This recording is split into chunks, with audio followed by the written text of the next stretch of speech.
Hello and welcome. I'm Regina McCann-Hess, President of Forge Wealth Management. And with me today, my co-host is Patty Burke from Whole Health Co. And welcome to our Thriving in Health and Wealth. Each week, we're going to come to you with a different topic to hopefully aid in promoting your health and wealth and wellness. And Patty, this week, we're going to talk about dieting, right? Yes. Or we shouldn't say about dieting. Dieting. So, Dissing. yep, no? Yeah, we're going to diss on dieting today. That's right. How does That's that right. sound? That's right. So why And are still we be dissing? healthy. Huh? And still be healthy at the same time. That's Dissing. true. Yes. So we're going to give So a dieting is almost a bad word to use, right. Because it almost sounds like it's temporary, right? Yeah. And people think you get the immediate gratification. So why are you dissing on dieting? Well, I like to call it healthy eating. Okay. And we can all, create this in our lifestyle for the long term, really, to help our mind, body, soul, spirit. So we're dissing on dieting. Really, it occurred to me, one of my health gurus is Dr. Mark Hyman. He's a well-known functional medicine doctor and director of the Cleveland Clinic Center for Functional Medicine. And I believe what he believes, and this is based in science. Most diets predictably fail because of 5 reasons, 6 reasons, but I'm going to go over. We'll start with the 5. Here's the top 5. You try to exercise your willpower to control your appetite instead of understanding that there is a science behind our hunger. It's not just a matter of, oh, everything tastes good, let me just eat everything in sight. That's not going to work. So there is a science as to why we're hungry. Sometimes our focus is too much on counting calories. And sometimes our diet consists of all low-fat foods, and that's not going to cut it. Your weight is actually affected by hidden reasons that require medical attention. So we have to keep that in mind. And sometimes we lack a solid health and weight loss plan to guide us on our journey.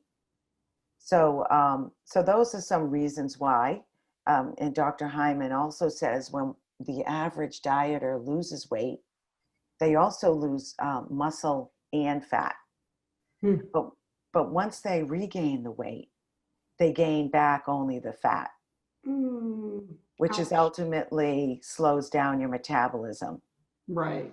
Unless you're a bodybuilder or you're working out with weights and yoga and so forth, that's okay. Then you're gaining back your muscle and you have a reduced fat level. So you really want to keep that in mind. We want to keep our muscle level up and our fat levels down. Yeah, definitely. And because the muscle burns more calories, right? Exactly. Okay. Exactly. In my limited experience. Yes. The more muscle we have, as you and I are sitting here, there's something called a basal metabolism rate.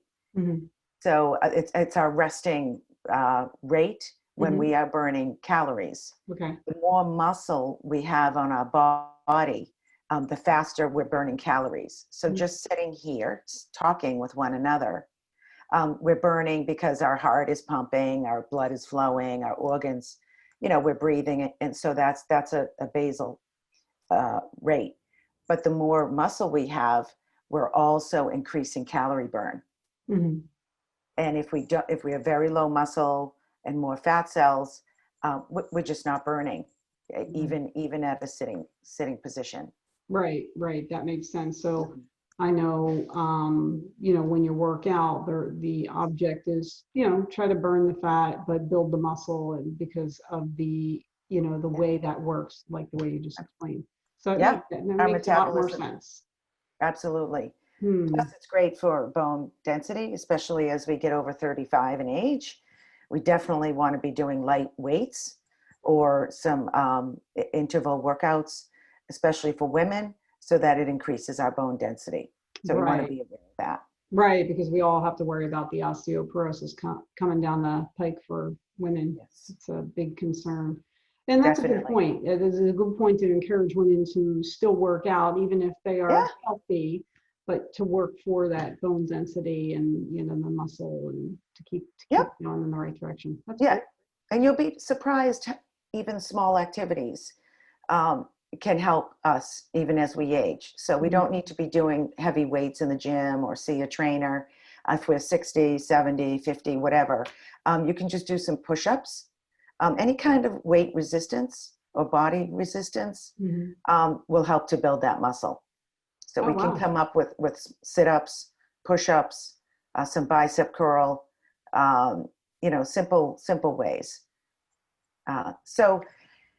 So our sixth, I mentioned there's a sixth secret about dieting. And what's important on that is for us to know the difference between emotional hunger and physical hunger. Yes, Yeah. So that's huge. that is huge. That is Um, huge. so Or let me tell boredom plays into that as well. A lot of people eat when they're bored and they think they're hungry. It's just exactly. boredom. So that would be a perfect example of something like that. Yes, Wow. absolutely. So let me share with you a little bit more on that. Okay. So, yeah, the difference between emotional and physical hunger. So, emotional hunger means that we turn to food either to avoid uncomfortable emotion or to heighten our pleasurable needs, right? Or, like if something is tasting so good, Hmm. we're definitely getting a brain hit. We're getting that serotonin happy hormone hit, right? And so we want more. We want a Yeah. second piece of cake because, oh, it makes us feel happy. So that's an emotional type of eating. Um, so that's emotional hunger. Examples of emotional hunger is what I just explained. Or eating, we'll eat to comfort ourselves out of loneliness or sadness. Again, that's an emotional a trigger that's happening in our brain. We Right. because we're bored, like you mentioned, Yeah. nothing else to do. Let me just satisfy, and grab food. Yeah. Yeah. Uh, And then versus physical hunger. Yeah, physical hunger, we eat when the body signals. This way we want to eat when the body signals that you are in fact hungry, right? And it means that you stop eating when you're satisfied and before you feel uncomfortably full. Hmm. Okay, so we want to get in touch with our bodies, right? We don't want to be distracted when we're eating, and we'll get more into that. I call it mindful eating. Hmm. So examples of physical hunger are the stomach is growling, right? And we get that hunger sensation, or the body starts to feel weak and we're losing energy and we're feeling fatigued. That's a sign that we might be hungry. We want to listen to that. Our blood sugar might be getting low. We might be feeling shaky. That happens to me. I tend to have a little bit of hypoglycemia condition, so I have to be aware of that. Um, and you might feel lightheaded or faint. So these are some physical sensations that we want to tune into and pay attention to our body. Those are Yeah. great cues that we need to listen to as well. Hmm.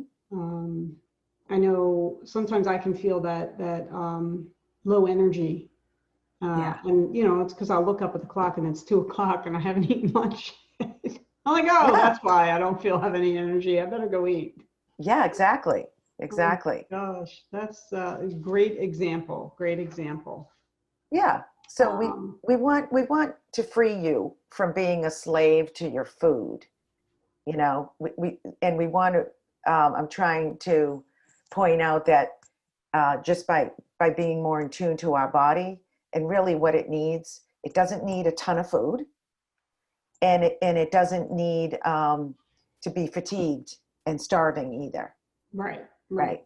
So you just have to find that happy medium and work towards keeping that happy medium with your Yeah, body. Yeah. exactly. And with practice, you'll be able to pinpoint where your body is at any given moment, Right. right? And then how do you feel about, like, sometimes people will say, if you're not sure if it's a physical hunger and emotional hunger, drink a glass of water. What are your thoughts Mhm. on that? Exactly. So yeah, I mean, there's a timing. Again, everybody's body is different. Some people like to do fasting, intermittent fasting. I'm not a big believer in that. I believe in intermittent fasting over the sleep hours. Mm-hmm. So 10 hours is a great rule of thumb. Just don't have any food. It's a way for our body to detoxify and slip in your 8 hours of sleep during that 10 hours. That's a great way to do it. Then during the day, I keep two things in mind. I keep the timing of my food and also how my body is feeling. Mm-hmm. Okay.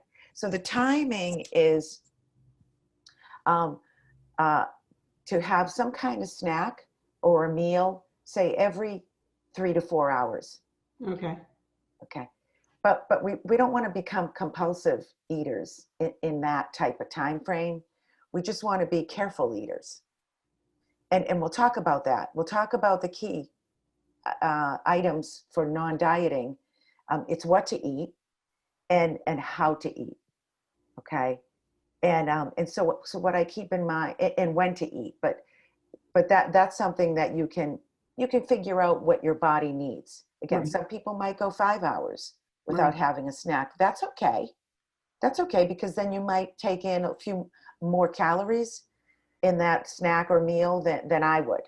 Right. Okay, but I just kind of needed a little more within the 3 hours. So you can play with it.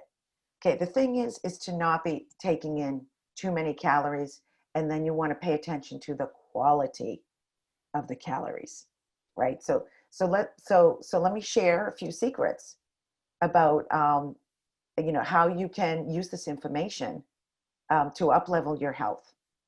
And that would be like listening to your body and how it would work better for you. Okay. Yes, yeah. Well, we can put it into two categories, and I just touched on it. Yep, the what to eat and how to eat. Mm-hmm. Okay, so we'll break it down that way. So let me share a few secrets on what to eat, right? So we want to eat enough whole fresh food to satisfy your appetite. So this is nutrient dense. I call them macronutrients. Mm-hmm. So try to stick with that.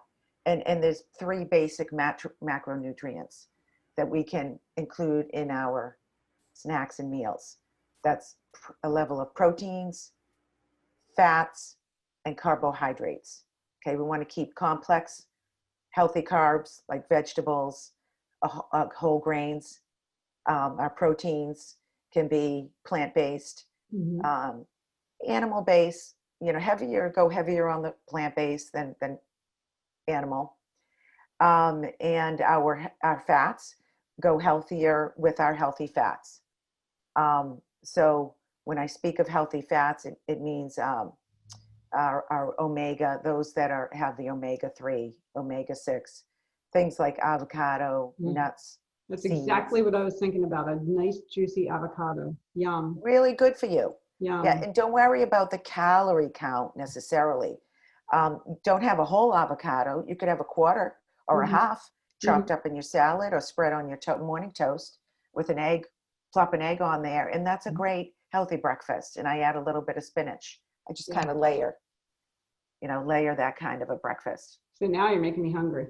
Super And that's a not a healthy. physical hunger though, an emotional hunger because we're talking Yeah, about food. yeah. My mouth just started salivating. Yeah, that's good, Oh, good stuff. So we want to eat um, protein, for breakfast. Try to start out your day with protein, nuts, yogurt, non-dairy yogurt, low sugar yogurts, things like that. Again, egg whites. I'm huge on egg whites yeah. because it's less cholesterol for your body, and you're still getting the protein hit. So you want to boost your day.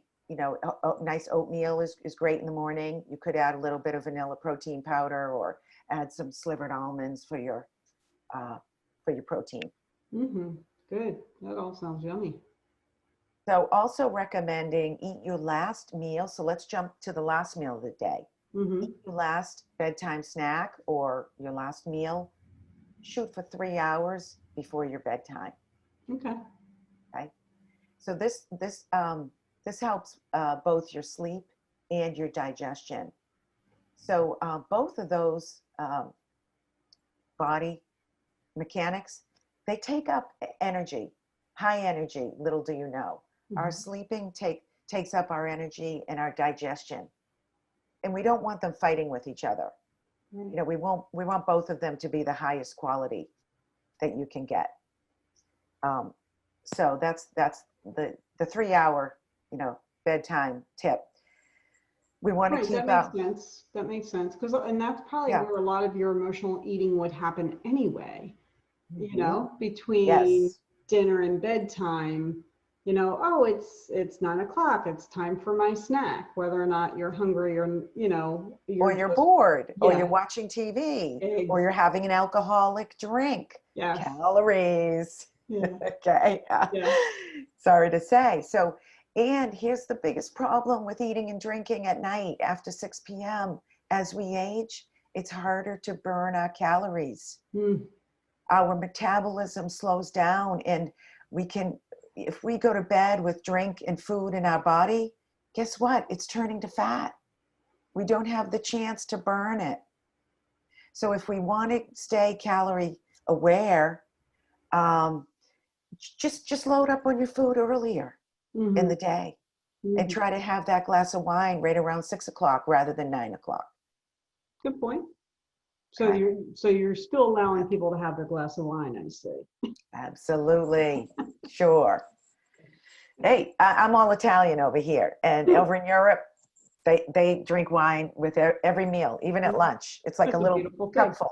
You know, it's like 6 or 8 ounces, and you're good to go. It's not like it's 20 ounces of wine. It's a small amount, but hey, you're good to go. So, yeah, so that's the what to eat. Okay. Did that make sense? Yeah, that does make sense. It really does. It really does. Excellent. Yeah. Trying to keep it tight and simple. Yeah. Yeah. So So go ahead. I'm sorry. let's move into how to eat. Okay. That emotional, you know, that how to end that emotional eating cycle, you know, that we talked about, and have some fun while doing it. So here enters the hunger game. Okay, what I call the hunger game. So I'm talking about a simple, helpful game that you can play all by yourself, either at home or in a restaurant.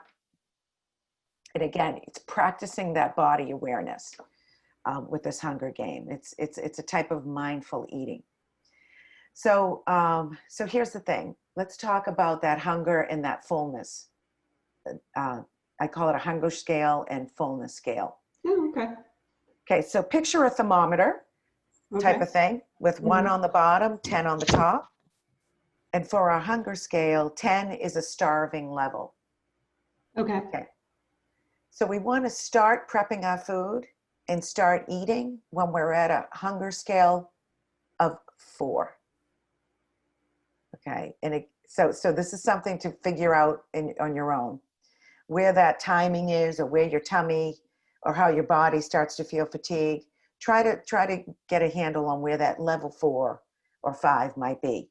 Okay, you're not super starving, but you're right about a 4. That's ideal when to start to eat. Regarding a fullness scale, on a 1 to 10, where 10 is when you're totally stuffed, we want to stop eating when we're at a level 7. Yeah. Okay. All right, and we want to try to figure out where that is for you individually, where that 7 might be. Okay, so the hunger game, we want to see who, you can play this game, kids love it. You can play it around the dinner table. You want to see who the slowest eater can be at the table. Because the longer we can stretch out our meal, it allows us to process when we're actually full. So it takes our biological system about 20 minutes to realize that we're full. Really? Okay. Yes, biologically. That's when we'll start, the sensations will start to kick in. Okay, I've had enough. Sometimes we get carried away, right? If we're chatting or we love the taste of the food, we'll just be gulping, you know, within 10 minutes, and we'll overeat. and then we're way up at that 10, and we've taken in way too many calories. So one trick is to chew our food, count the chews. So again, this is a fun game to play with your family. So you can challenge your spouse or your kids. Count your chews, and I bet you I can have more chews than you have. You know, that type of thing. So we want to shoot for 20 to 30 chewing, you know, whatever. Right. Chewing on our food. Yeah. Per bite. Right. Again, it depends what kind of food you have in your mouth. If you have yogurt, yeah, you're not even really biting. But the slower we can process the food in our mouth, that helps our digestion. It starts in our mouth with all the enzymes, and we want to break down the food, and it gives us a longer meal time. Periodically, you want to check in with yourself, and you want to finish up your meal when you're feeling energized and full. Okay. At that level 7.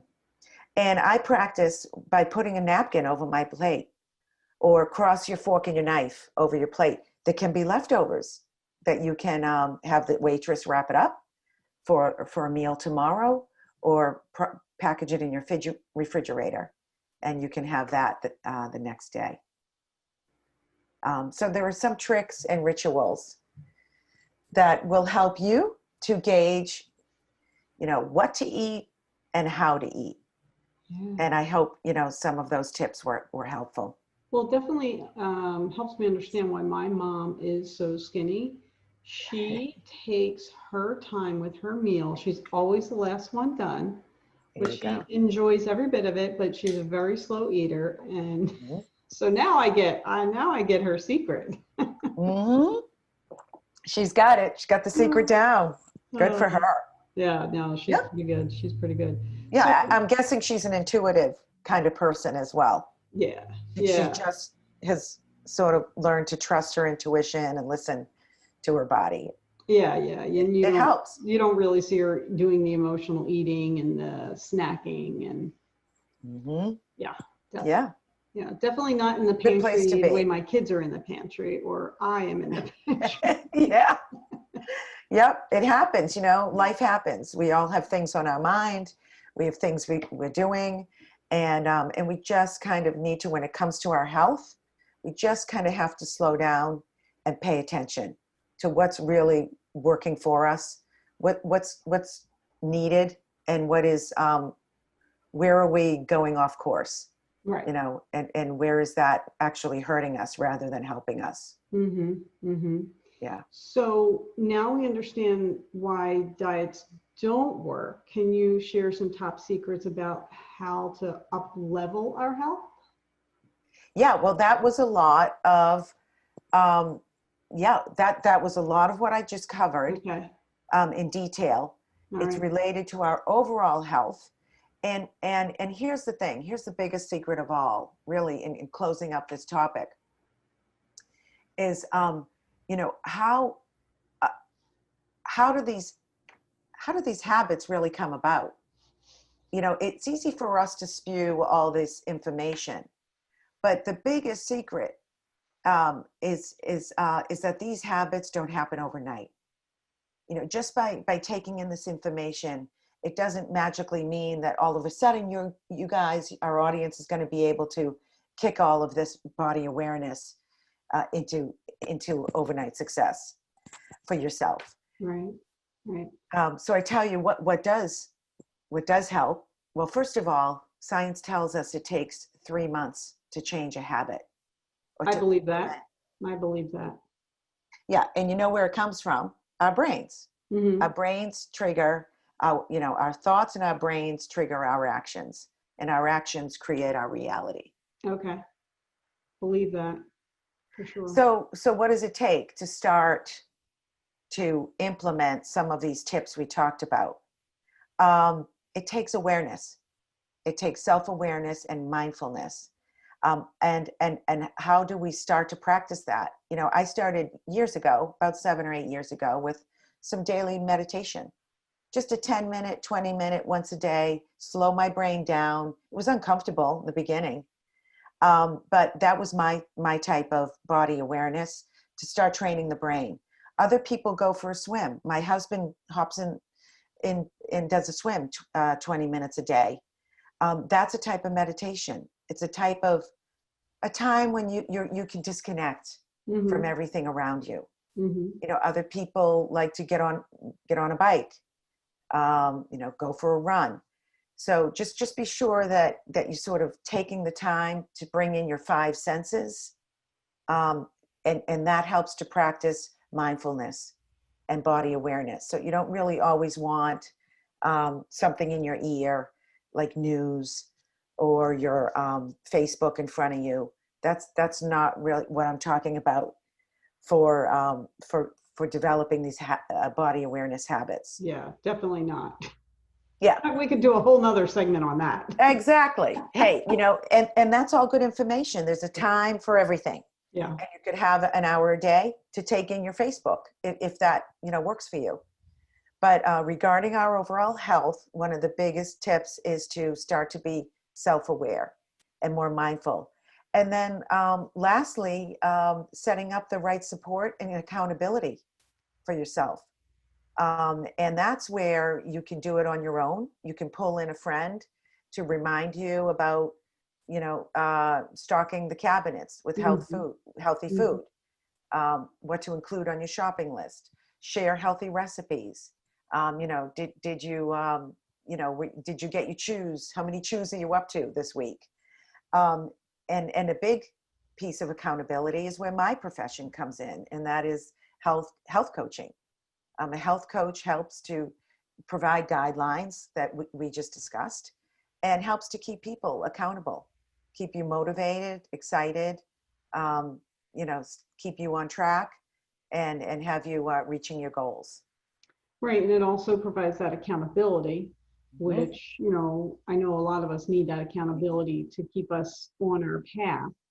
Exactly. And you think about all the professionals out there, the sports people, they have professional coaches, but they also have sometimes their own individual coaches for their own specialty.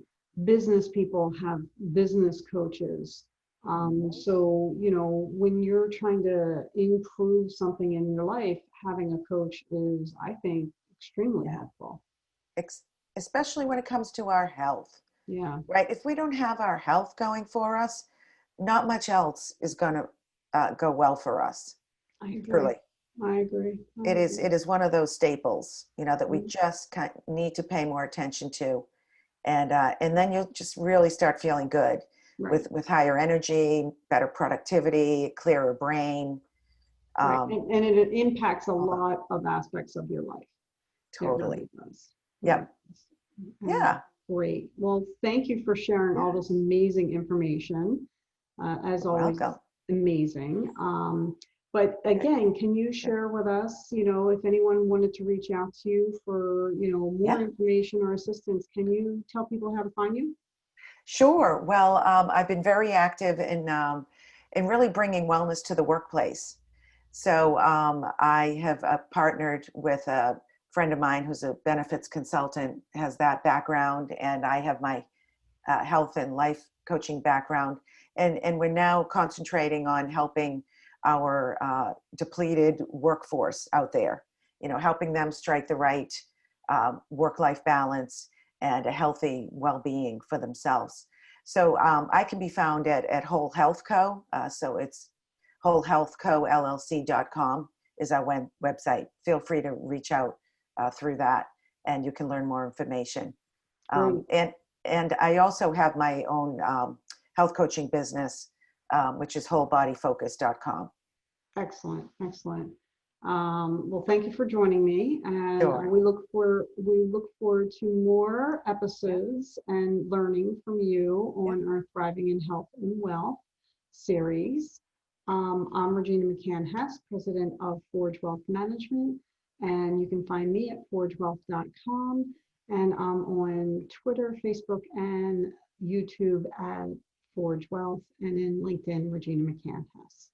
Thanks, and have a great day. Thank you.